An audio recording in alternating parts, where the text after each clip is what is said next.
Le médiateur dans la crise malienne n'a jamais décroché. D'ailleurs, dans les jours à venir, il va redoubler d'efforts sur la base de l'analyse que les autorités maliennes feront de la résolution 2085 du Conseil de paix et de sécurité de l'ONU. C'est ce qu'a déclaré hier le Premier ministre Django Sissoko lors de l'audience qu'il a eue avec le président burkinabé Blaise Compaoré. Django Sissoko était porteur du message du président Dioncounda Traoré à son homologue burkinabé. Envoyés spéciaux à Ouagadougou, Aboubakar Traoré et Amadou Sangari. C'est le ministre burkinabé des Affaires étrangères et de la coopération régionale, Djibril Bassolé, qui a accueilli le Premier ministre Django Sissoko à son arrivée à l'aéroport international de Ouagadougou. Après l'aéroport, direction le palais présidentiel, où le Premier ministre a été reçu par le président Blaise Compaoré. Dans ses bagages, un message du président Dioncounda Traoré à son homologue burkinabé. C'est un message d'amitié, de fraternité, un message de demande de soutien dans le cadre des solutions de sortie de la crise malienne. Au cours des échanges entre les deux personnalités, la situation politico-sécuritaire au Mali a été naturellement évoquée. Le médiateur n'a jamais décroché, en fait. Donc, dans les jours à venir, surtout après l'adoption de la résolution 2085 du Conseil de sécurité des Nations Unies, va redoubler d'efforts sur la base de l'analyse qui sera faite de cette résolution par les autorités maliennes pour accélérer la récupération du nord du Mali et l'organisation d'élections crédibles. Après l'étape du Burkina Faso, le Premier ministre Django Sissoko doit s'entretenir ce jeudi avec le président ivoirien Alassane Dramane Ouattara et Yahi Boni du Bénin. Oui, en effet, notons que le Premier ministre a été reçu aujourd'hui par le président Alassane Ouattara et Boni Yahi du Bénin. Nos reporters reviendront sur ces deux étapes de la visite du Premier ministre dans nos prochaines éditions. Toujours par rapport à la crise malienne, le ministre des Affaires étrangères et de la coopération internationale, Tchéma Ibarkoubali, était l'invité du journal hier soir. Il a donné plusieurs détails sur la résolution 2085 de l'ONU sur le Mali. Je vous propose quelques-uns de ces détails. La résolution ne dit pas d'organiser les élections avant la reconquête. La résolution demande à ce que des élections soient organisées le plus rapidement possible, selon des termes qui avaient été définis il y a quelques mois. Mais la résolution continue de dire que si cela n'était pas possible, il faudrait organiser les élections dès que cela le sera techniquement. Techniquement, c'est extrêmement important. Alors, le point de vue du gouvernement du Mali. Le président de la République a donné des indications sur cette question des élections il y a déjà bien longtemps. Le président a dit que tant qu'un centimètre de notre territoire serait occupé, il n'est pas envisageable pour nous, gouvernement du Mali, d'organiser des élections. Cela me semble clair. Et nous ne pouvons pas aujourd'hui accepter que des élections se tiennent pendant qu'à Gao, à Kidal ou à Tombouctou, nos compatriotes ne peuvent pas voter. Croyez-nous, cela n'arrivera pas. Nous allons reconquérir et après nous organiserons des élections. C'est bien clair. J'observe aussi dans les commentaires que j'entends par-ci et par-là que la résolution ne donne pas de calendrier. On ne sait pas quand est-ce que ça va commencer. Mais de quoi parlons-nous? Nous parlons d'opérations militaires. Avez-vous jamais entendu des responsables politiques ou militaires donner des dates par rapport aux actions qu'ils entendent mener ou donner des lieux par rapport auxquels ils vont attaquer? Non, ça ne se fait pas. On ne parle pas de plan militaire sur les médias. Ça, ce sont des secrets de défense.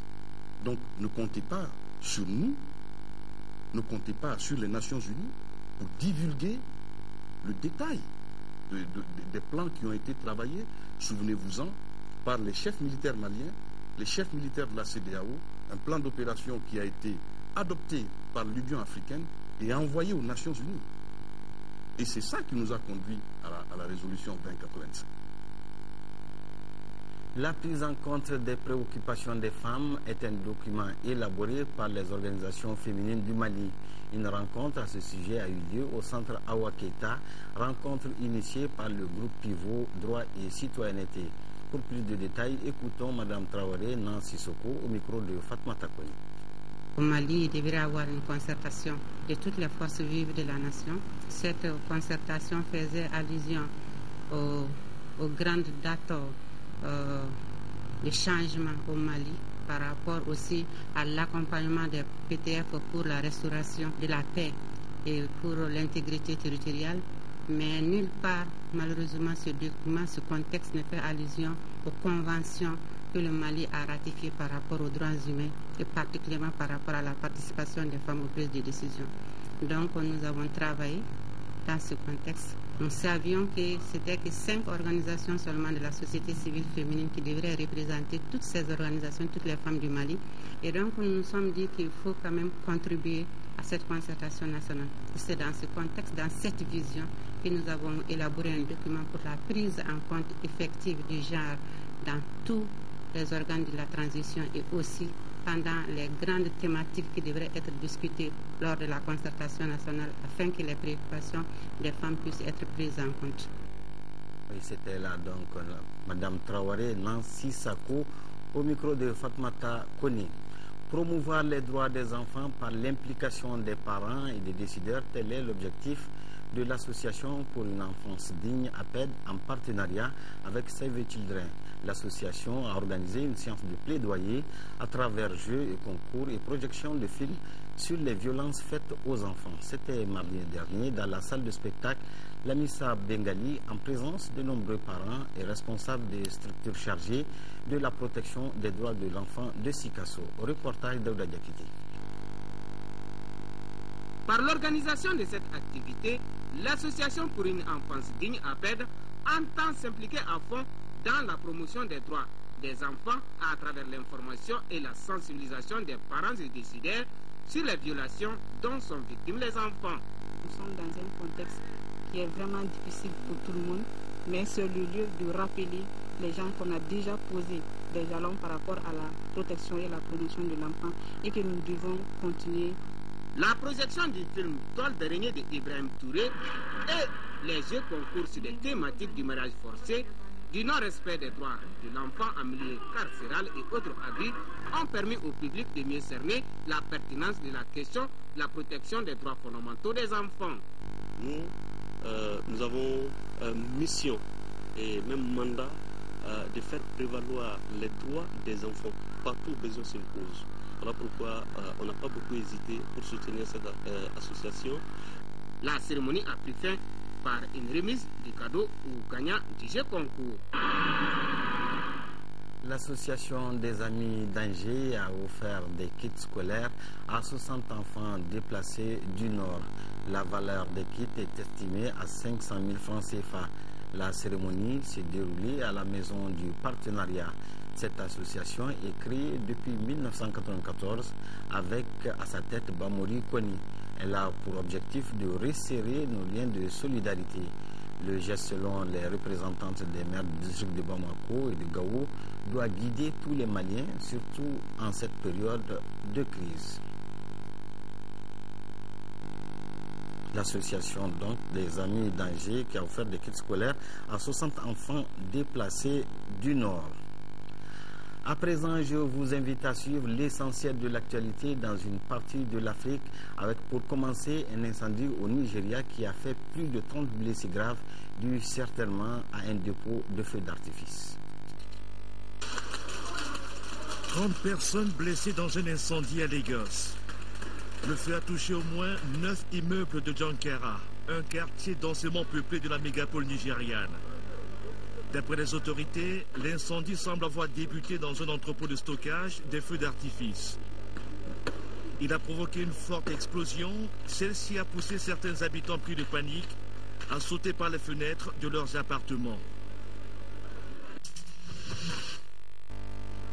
Publication par l'agence de presse mauritanienne Sahara Media d'une nouvelle vidéo d'Al-Qaïda au Maghreb islamique.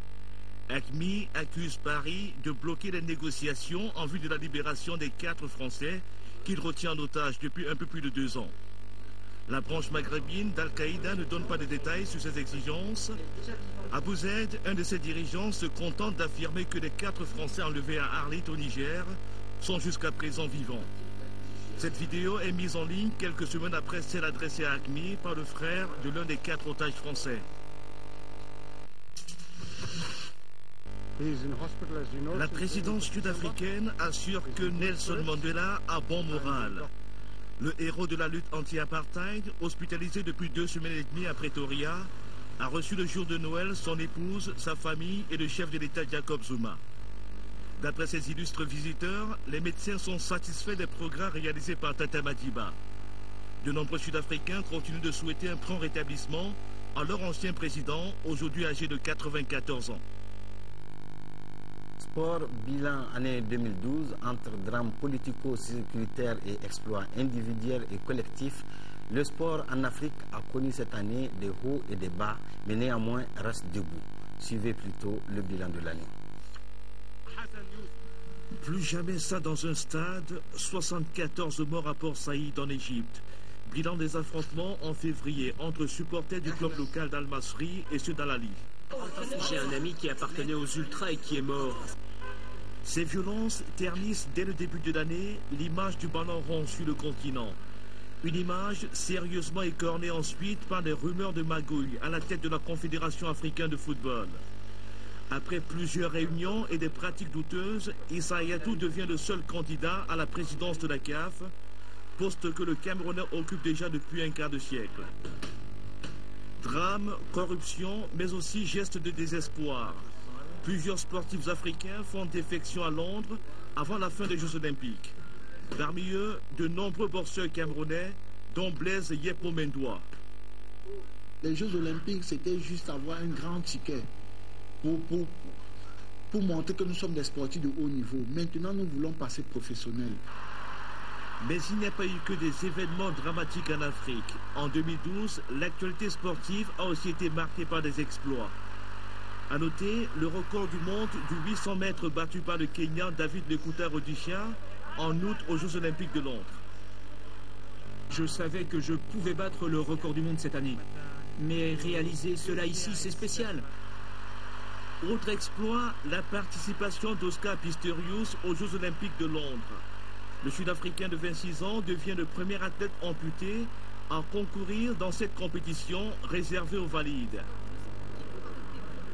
À retenir aussi le ballon d'or africain décerné en décembre pour la 2e année consécutive à l'international ivoirien Yaya Touré, sociétaire de Manchester City. Au chapitre des exploits figure également la belle performance en février des Chipolopolo. La sélection zambienne, pourtant constituée de footballeurs peu connus, remporte à Libreville la Coupe d'Afrique des Nations face à la Côte d'Ivoire et son armada de stars. Enfin, le plus grand exploit en 2012 est réussi par le Cap-Vert qui s'est qualifié pour la prochaine CAN au détriment des lions indomptables du Cameroun. La compétition qui se déroulera en Afrique du Sud s'annonce très serrée. Je pense qu'on peut avoir encore quelques surprises. Tout est possible, mais cela témoigne de l'avancée générale du football africain où il n'y a plus ou presque plus de petits pays. La 29e Coupe d'Afrique des Nations de football est prévue du 19 janvier au 10 février. Comme ce rendez-vous, les 14e championnats du monde d'athlétisme du 24 août au 1er septembre à Moscou pourraient être des occasions pour les sportifs africains de crever l'écran en 2013. Oui, au nombre des exploits, il faut citer aussi la victoire remportée par la Coupe d'Afrique militaire remportée par le Mali. C'est la fin de cette édition. Merci de votre aimable attention. Prochain rendez-vous d'info, 18h-20h avec Amara Malé Diallo. Et toutes nos pensées pour nos compatriotes du Nord et que Dieu bénisse le Mali. Amen.